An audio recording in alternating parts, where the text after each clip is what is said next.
if I can. All right, I guess we'll go whenever. I'd like to welcome everybody to Gettysburg National Military Park. Thank you for joining us today in person and joining us online. It's very nice to have you aboard for this presentation on Michael Shaara, who is one of the most famous authors that ever wrote about Gettysburg. And we're going to learn all about him up here. Now, Michael Shaara, well, let me just tell the story. I don't want to get ahead of it. I'm bad about that. Let's start with the big picture. How about that?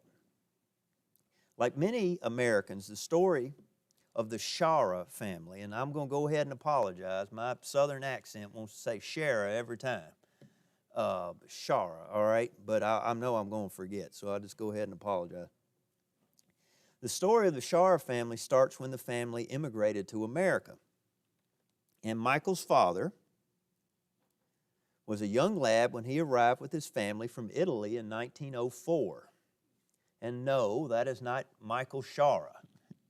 But I had to get a picture. So I typed in Italian Americans and that came up.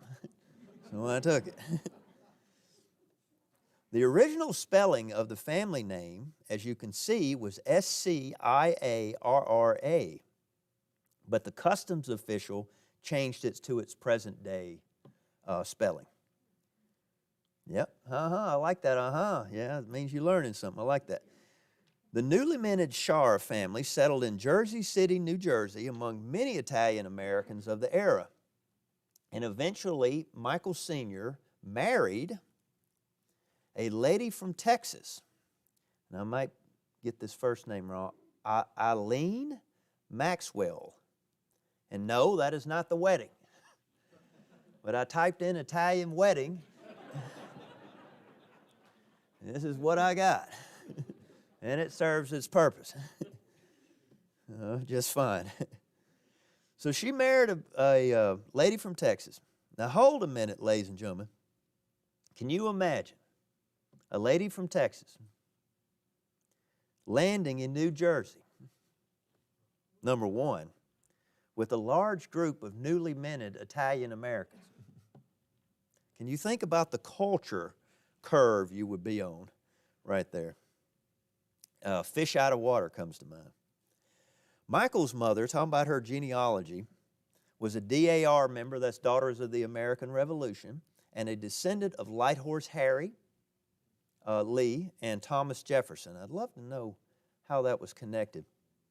His father was an Italian prisoner of war, a former Italian prisoner of war, who after moving to America got into politics, eventually becoming the right-hand man of a local politician. Some of you New Jersey folks may know this guy named Frank Hague, if I'm pronouncing that right. It was apparently a passionate marriage with emotions running hot and cold. And I don't know how to delicately put this, all right? But everybody can live up to a stereotype to a certain degree. I know some stereotypes are overblown, etc.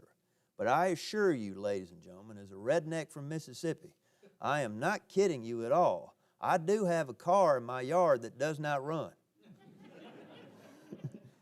I mean, that's the truth.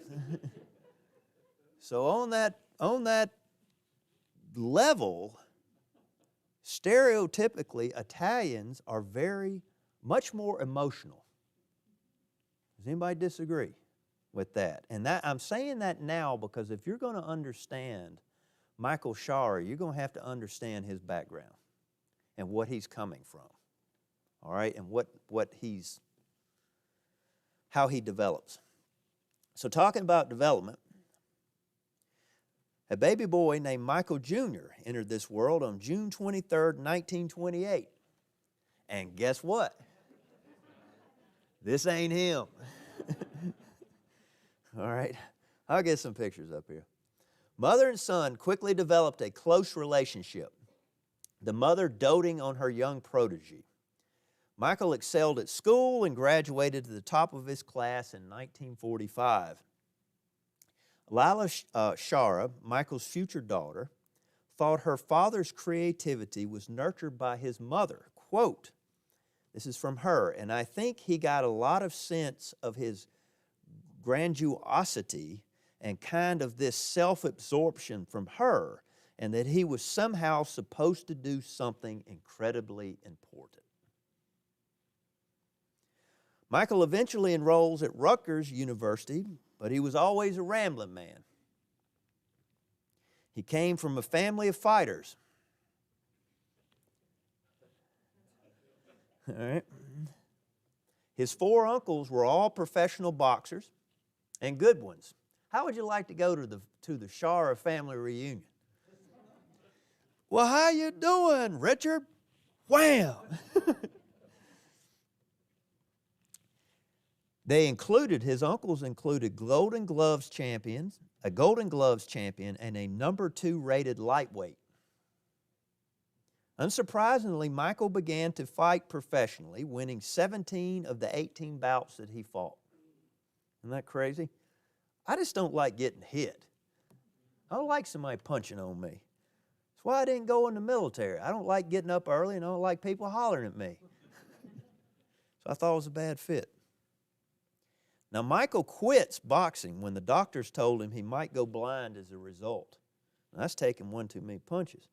Moving on, he joined the Merchant Marines and then the United States Army, serving as a paratrooper. But his mother's emphasis on the arts always clung to Michael. And luckily for him, he returned to college after dropping out. And guess what? That is him. No, you're guessing wrong. All right. He soon distinguished himself by writing and performing plays on the campus radios. He would flip out, so to speak, when editors ever changed the language to his prose. Now keep that in mind. I mean, I'm going to say this over and over. Michael Shaara is a very, very high-strung individual. And seems, very sensitive, especially about his writing.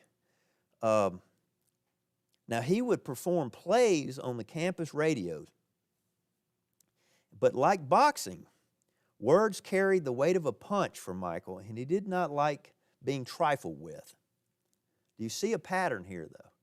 You got a man that grows up among a family that is a bunch of boxers. You got Italian Americans who were brought up to be tough, and then you got a man that goes into the arts. He's starting to try to write.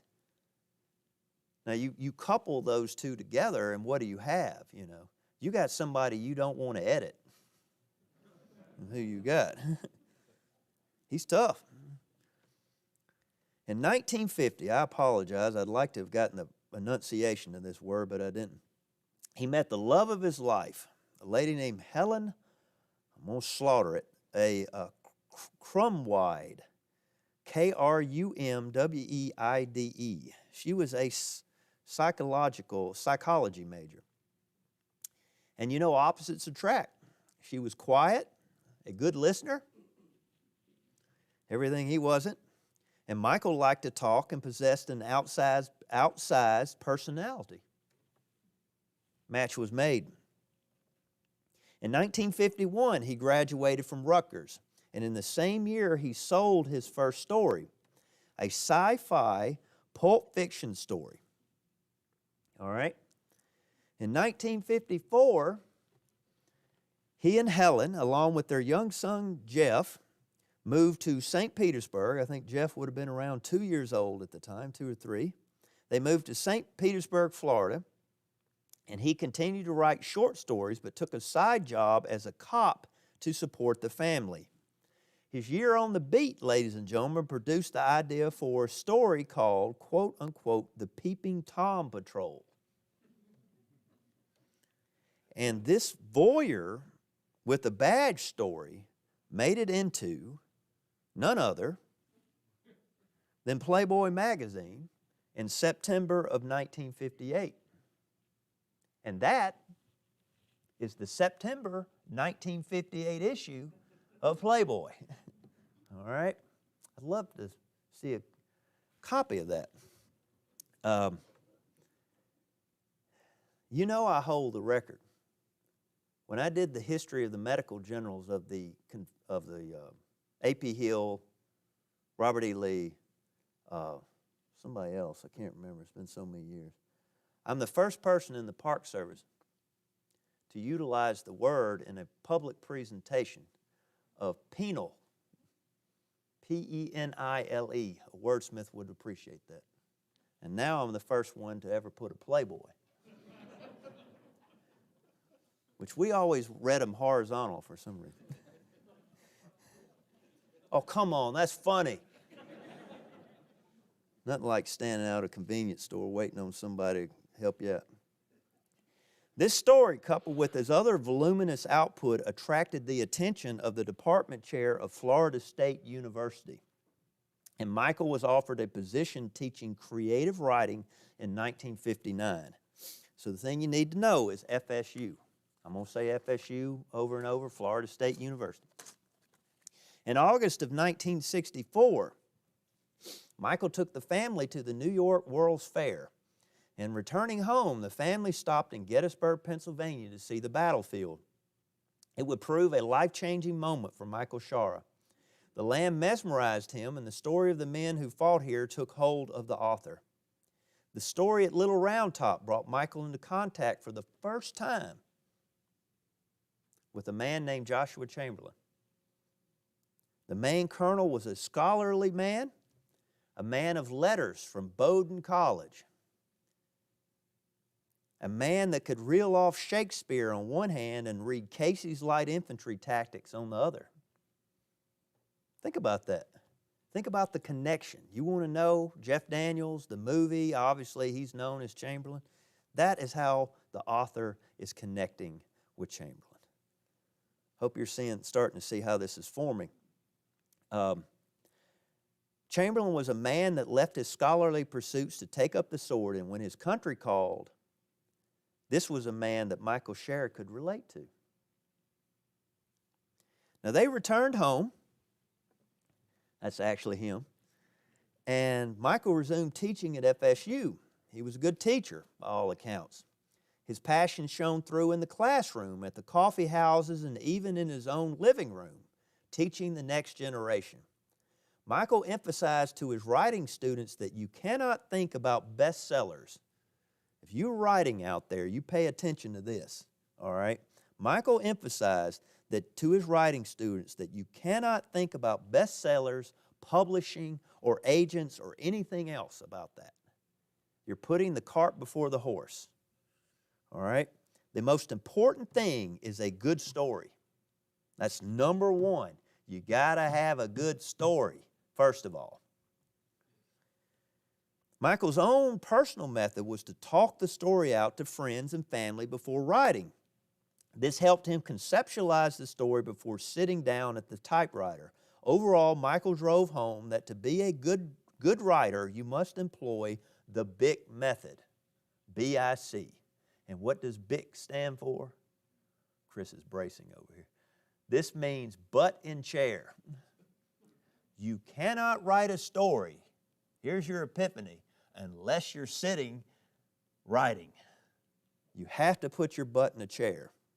A writer can have a great story, but if you don't sit down in that chair and write, it will never be written. And that's where the discipline comes in. He defended his students also. And I was thinking, I don't know if as a faculty advisor for the student newspaper, The Legend, Shaara became involved in a dispute of a student short story called The Pig Knife. He stuck his own neck out, meaning his academic career, on the line over free speech issues, which juxtaposed him against the views of the university's president.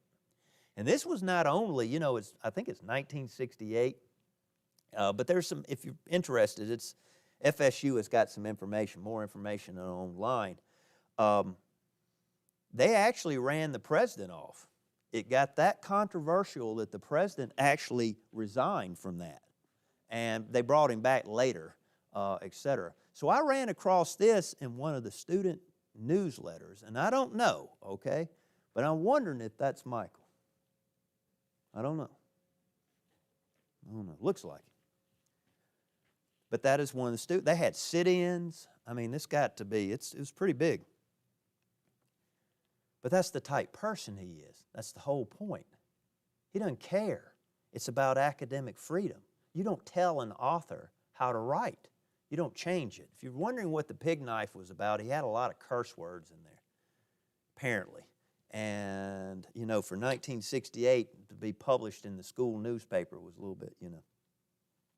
Even after all these exertions of teaching in daily life, the dead of night would sometimes find him typing away on his first novel. All right, which was, I get it straight here, The Broken Place, a story of a young man's quest to find purpose in life.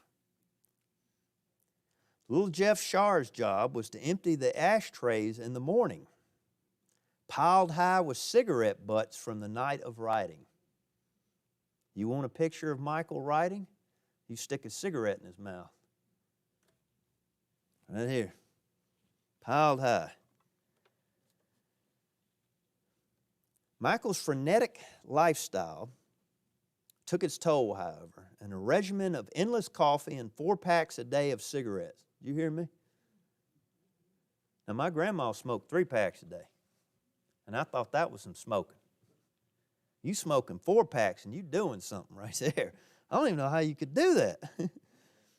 It never ends well when you smoke 4 packs a day, and while rushing to class in March of 1965, he collapsed from a heart attack. He was 36 years old. What does that tell you about him? You have a heart attack at 36 years old, you're pretty high strung. His heart actually stopped beating for a then record of 55 minutes. He was at a hospital, though. And Shaara was revived only through the use of external heart massage, electric shock treatments, and injection of drugs. But Michael escaped without any significant brain damage. The doctors nicknamed him, quote unquote, the new Lazarus. But think about that. 36. The heart attack left Michael Shaara weak. He spent a month in bed recuperating. Unsurprisingly, Shaara used writing as therapy and promptly published an article in the August 1966 Saturday Evening Post titled In the Midst of Life, garnering the American Medical Association's Journalism Award. The physical toll of writing and teaching was rewarded that same year with the, I hope I'm pronouncing it, Coyle Moore Award for teaching. Basically the most outstanding teacher on campus. Michael Shaara considered, he got a lot of awards, but Michael Shaara considered this award his greatest achievement. Teaching. In 1968, the before-mentioned The Broken Place was finally published after 6 years of writing. The book received several positive reviews, but the publisher went out of business soon thereafter and the book disappeared. Shaara kept writing, though. He now turned his full attention to his epic novel on the Battle of Gettysburg. Before beginning, though, Shaara researched the topic. His original working title was The Glory of the Coming. Now, you came out here to learn something today. The original title of that manuscript was The Glory of the Coming. So impress all your friends with it.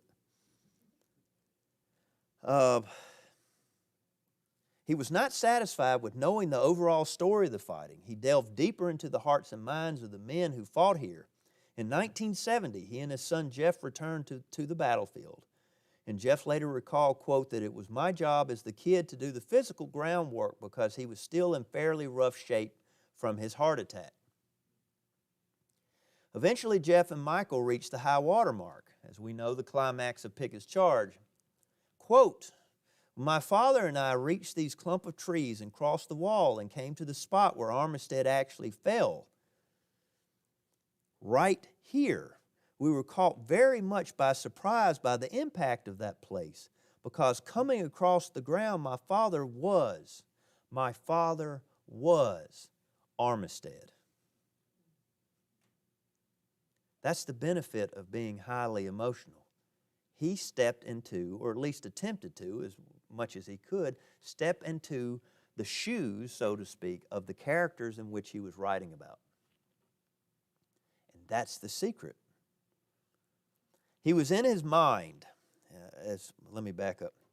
Because coming across the ground, my father was Armistead. He was in his mind, and he was already thinking of how he was going to write that.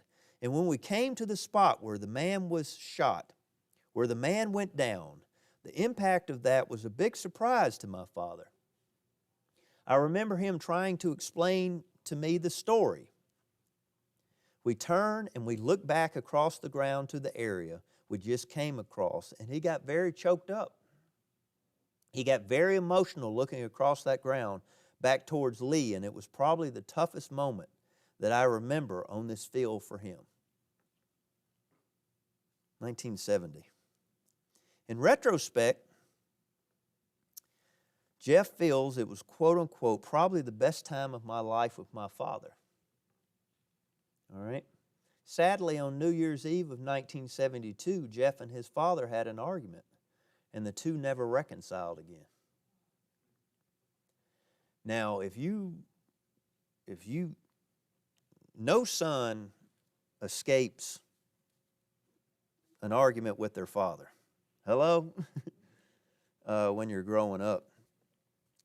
This is a rite of passage, you know. But I'm going to emphasize this one more time. Michael Shaara, highly emotional, and he could not bring himself. He just could not. I can't explain that. I can't. But back to the Killer Angels. According to Kevin Conway, quote, to bring to life the historical figures in the Killer Angels, Michael found the quality in each one with whom he could identify. He brought his alter ego, Colonel Joshua Chamberlain, out of obscurity to demonstrate how a man of letters transformed himself into a man of action. He took the godlike Robert E. Lee down from his pedestal and presented him as a vulnerable man whose weak heart beat gave him reminders of his own mortality.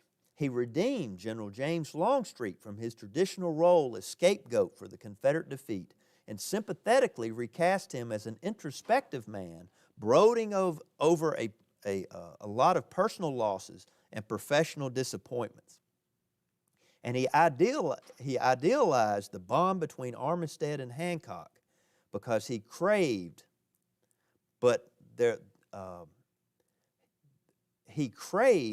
their intimacy in his own life. And it's all by Kevin Conway. Now, to show my boss who's sitting here behind the camera that I'm trying to learn, I'm still learning after 20 years in the Park Service. If you go on the internet and you search Kevin Conway, when you get home tonight, Kevin Conway, the biggest picture that comes up, you just got to see it. I can't explain it, but it's Star Trek right there.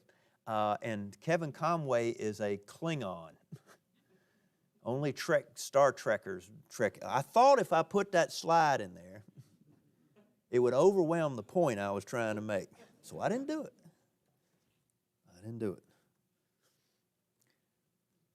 This is by his daughter. This quote is by his daughter, Lila.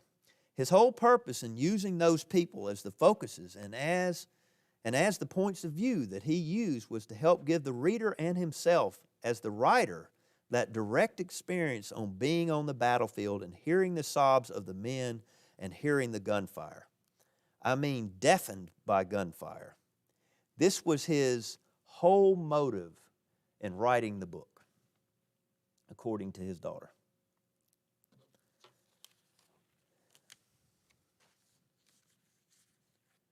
Michael finished the manuscript of The Killer Angels in 1971. It took him 7 years of researching and writing to finish this, and what he produced was a book that changed the perception of Americans. He put words in the mouth of historical figures that did not have a voice before. Gabor Bort, quote, "The man understood war, and the man understood what happens to human beings when they are put on a battlefield. Most historians don't. Most historians have never seen war. Most historians use their imagination. He knew. Somehow he knew."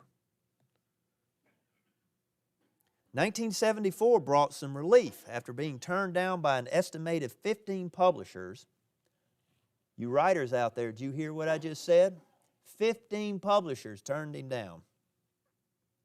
He finally found a publishing company named David McKay that agreed to publish The Killer Angels.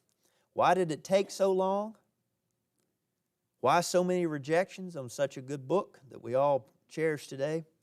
In 1974, what was happening in America? Vietnam. And how many publishers do you think, ladies and gentlemen, are looking for a book on war in 1974? Wasn't a hot topic. Just wasn't. Amidst all of his personal struggles, in 1975, a telegram arrived announcing that he had won the Pulitzer Prize for fiction, not history. People get that mixed up. Not that he expected it, by the way. For a writer, it's the penultimate experience. Winning a Pulitzer. I mean, is there anything else? You know? I mean, can you think of that? A Pulitzer. I once got in one of the greatest mismatches of all time. I was once seated by James McPherson, who won a Pulitzer for Battle Cry of Freedom. And that door, we were at a table right out here in the front of the Visitor Center. And that door, there were people literally out the door there to see James McPherson. And guess who was sitting beside him? Who nobody was here to see me. I still have it up in my office. I got a little handmade sign that says, I still got it on my refrigerator. It says, now I was holding this while people were coming past. It said, "I haven't won a Pulitzer, ... but I might." Hint, hint, any of the Pulitzer committee. I guess I need to do the Bic method first, right? But he won the Pulitzer. I mean, what else can you do? You got it made. I mean, you're a Pulitzer Prize winning author now. Tell you a funny story. I learned this from watching one of Jeff's lectures, Shaara's lecture. Florida State University had as every big university does, has the Civil War guy in the history department, right? And so when he published the book and before he won the Pulitzer, that professor went out of his way to go tell Michael Shaara that this book, quote unquote, should have never been written because it was historical fiction. And you just have to wonder how fast Michael Shaara took that Pulitzer Prize over to the history department to see what he thought of that. Together with other Pulitzer Prize winners and dignitaries, Shaara and his wife joined Gerald Ford for a White House dinner in June of 1975. I searched high and low for a picture of that dinner and couldn't come up with it, but I did get you Gerald Ford in a tuxedo. Probably a first in the Park Service. The author was seated next to none other than Henry Kissinger, and in true Shaara fashion proceeded to have a disagreement, which I don't know what the topic was, but they had some intellectual matter. By the time he won the coveted honor, he had been writing professionally for nearly 25 years, sold over 70 short stories, published 2 novels, and taught the art and craft of writing to hundreds of students. Michael hoped it was a harbinger of better things to come. It was not to be. It did not become a bestseller, nor a commercial success. Do you hear what I'm saying to you? The Killer Angels was not a literary success. When I started researching this, I couldn't believe it. I thought he was made. I think the initial publication was like 3,500 copies of The Killer Angels, and it became somewhat of a cult classic in military history circles. But as far as like mainstream, like people walking into the Gettysburg Visitor Center and buying it, no, it was not that. If things could get any worse for Michael Shaara personally, on March 5th, 1972, I had to take a little bit out of chronological order. Quote, while teaching in Florence, Italy, he experienced a terrible accident. He hit his head on the curve when his motor scooter ran off the road. And Michael spent nearly 5 weeks in the hospital, mostly unconscious, recuperating from injuries, including a broken collarbone and brain damage. I have to assume, I don't know this 100%, I have to assume he wasn't wearing a helmet. Since he hit it, no, I guess they wear it in Italy. They don't wear it in Pennsylvania. But you can read it for yourself. I mean, and this greatly affected him. You can read the quotes. I lifted these, I believe, from the New York Times interview. And I can't imagine that, being in that big a cloud. You suffer a heart attack in 64, and then you bump your head in 72. Think about that. His convalescence was longer, leading to depression and his, quote-unquote, his mental outlook dimmed. The injury was so severe, quote, that he could not read, he could not retain information. The injury forced his retirement in 1973 from Florida State. And now, ladies and gentlemen, if you haven't figured out something, if one thing about Michael Shaara, he lived to write. It's what he did. Seems like focused. That's what his main thing, that was his hobby, that was his living. And now he had lost the two things he loved the most. Writing, obviously, and teaching. He couldn't do either. That's sad. That's very sad to me.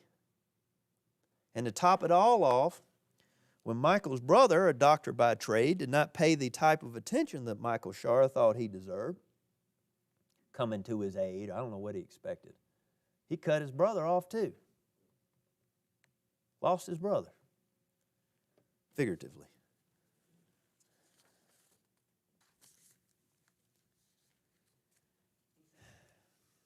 Now, before I leave this slide and go on to the next one, you people that claim to be rock and roll history junkies better know whose motorcycle that is.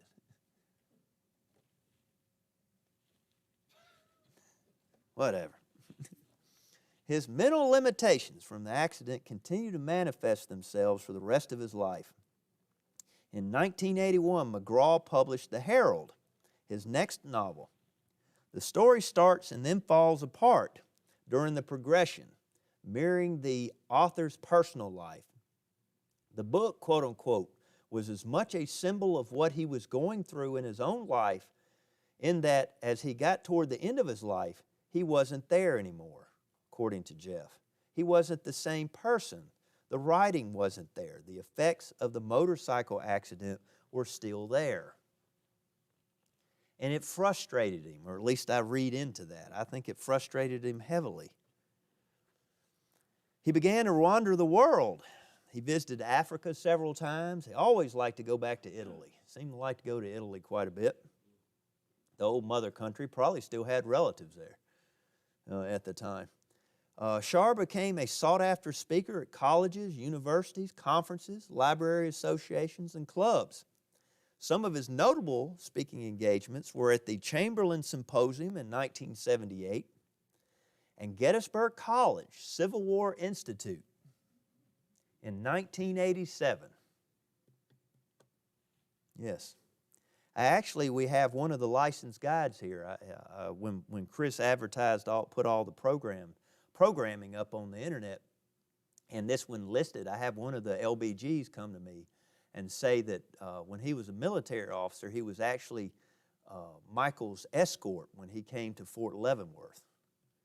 And so, I got some insight. He said he spent like 3 days with him, driving him around and so forth. So that was pretty cool. You just never know who you'll meet. He also spoke at Carlisle, the War College, to lecture on his book.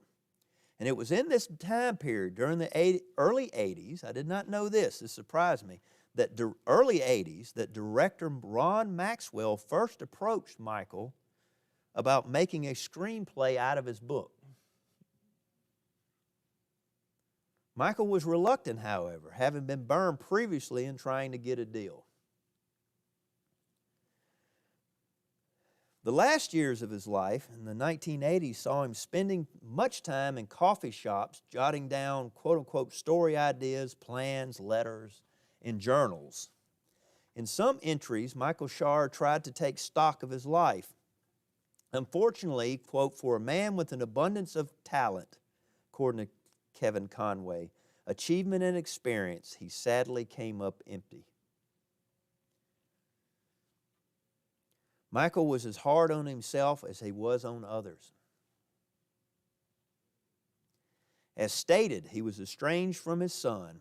After the motorcycle accident, he ostracized his brother, Richard, a doctor, because he felt he wasn't there for him. And in the latter days of his life, he started to try to push away his beloved wife, who I don't know any of the details, but from what I read from the surface, was very loyal to him. And that's sad. That's sad. But he never lost his love for great literature. Like the writers he tried to emulate, his favorites, Conrad, Faulkner, Wilder, Graham, Greene. Quote from Michael, Joseph Wamba, I hope I'm saying that right, is the best he's read in 10 years, Michael is quoted as saying. Wambaugh. His favorite, though, his passion, always, first and foremost, was William Shakespeare. He taught it, and in true Shaara fashion, he lived it. In May 1988, Michael came home from one of his many trips. He told his wife he didn't feel well, and he went upstairs for a rest. He died of a heart attack on May 5th. At the funeral, friends read from his novel, The Broken Place and the Killer Angels. It's a pretty good tribute. Michael is buried today in Meadowwood Cemetery in Tallahassee, Florida. If I ever get down there, I don't know why I'd be in Tallahassee, but maybe one day. I'd like to see that, pay a visit. A favorite quote from British poet A.C. Swinburne is inscribed on the tombstone. It sums up the romantic figure he viewed himself. From too much love of living, from hope and fear, set free. In the aftermath, the family began to go through Michael's effects. In the midst of the files, they found a manuscript named Billy Boy. And this is the story of a baseball player playing his last game. According to Jeff, I remember holding this and being very off guard by the emotion of the moment, realizing this was a gift from my father. This was something I could give him that he could not give himself by having his work published. There's no substitute for that. The novel came out in 1991 with a new title. Al's already jumped the gun over here. Y'all probably never connected that, did you? Yep, he wrote For Love of the Game. Michael's impact was not over, though. In 1993, Turner Films released Gettysburg. The movie has become the Civil War movie since then. The film made The Killer Angels the book to have on Gettysburg. Right? Do you remember when that came out? I was in college at the time, and I can remember standing in line to try to get tickets to go see Gettysburg. I mean, nobody had ever portrayed the Civil War on such a big screen like that. At least not, I don't know. I try to never forget that. Quote, one of the great ironies of my father's life is he never wrote a bestseller. And of course, after his death, 5 years later, when Gettysburg comes out, The Killer Angels becomes not only a bestseller, a #1 bestseller. Extraordinary success. Not only did he not live to see the film of his book, which he himself had worked on with Ron Maxwell for 10 years, he didn't live to see his book become a bestseller. He never had any idea what he left behind, according to Jeff. Now, during this time in the 1990s, director Ron Maxwell approached Jeff about writing a prequel to The Killer Angels, which of course Jeff agreed to. It was a daunting task following in one's own father's footsteps, especially one that had won a Pulitzer. Jeff asked his sister's opinion on the project, and she responded, quote, as long as you understand that every single review is going to start, well, it's no Killer Angels. If you can accept that, then go ahead. In 1996, the novel Gods and Generals appeared, and the rest is history. I need not tell you that Jeff has become his own successful author, which is a very hard thing to step out of the shadow of a legendary father like that. In conclusion, ladies and gentlemen, I started to prep this story at the very beginning, and I didn't because I didn't want to give it away. I was surprised by the number of people that have told me over the weeks leading up to this program how excited they were to learn or to hear the story of Michael Shaara. And I'd always temper them and tell them, well, it's not going to be an uplifting story, because it's not.